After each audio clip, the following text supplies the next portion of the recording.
لا تستغربوا، هذا الشاب مرشح للانتخابات البرلمانية القادمة في مدينة الناصرية، يقطع عشرات الكيلومترات بدراجته الهوائية وسلمه من أجل تعليق دعايته الانتخابية بملابسه البسيطة ووجهه المتعب، فهو لا يملك المال على عكس العديد من القوائم التي صرفت ببذخ على دعايتها وبإسراف لا يوصف. دخلت كمرشح لإحدى القوائم الموجودة في وطننا الحبيب، وحملت الانتخابية أقودها بنفسي بهذا البايسكل.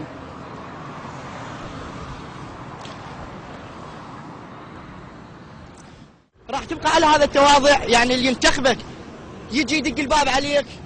أنا ما عندي بيت، وبيت خوالي بالشعلة، وراح أجي أفرع المناطق، وهذا البايسكل إن شاء الله يبقى، وراح أجيك بهالملابس ما ألبس خالص. راح أجيك أنا يعني أنزلك؟ أنا أجي لهنا مو أنت تجي. وبين قطع الانتخابات الإعلانية لمرشحي الانتخابات العملاقة وبين دعاية هذا المرشح تثار العديد من الأسئلة الباحثة عن إجابات، منها كيف لهذا المرشح أن يصمد أمام ضخامة دعايات من يستخدم المال العام ويستغل نفوذه في السلطة؟ وهل يمكن الاعتماد تماما على عرق الجبين في دعاية الناخب؟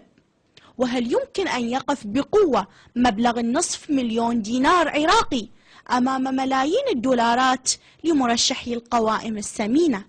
ومو عيب علي بهاي الملابس أمشي مرشح عن محافظة ذي قار، فزت ولا ما فزت المهم حققت الأريدة، ودعايتي الانتخابية ما وجاوزت $500,000، مو مثل غيري ما له شغل بيهم.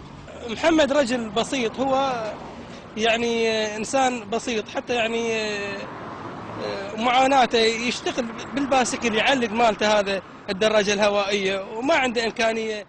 جاب هذا المرشح شوارع الناصرية بدراجته الهوائية، والتي عادة ما يقوم بتصليحها بعد رحلة شاقة لتعليق صوره، وهو يصر على المشاركة في الانتخابات البرلمانية كمرشح في إحدى القوائم الفقيرة ماليا، رغم واقع الصراع القائم بين الكبير والصغير بحكم النقود الكثيرة، وما أدراك ما الكثيرة.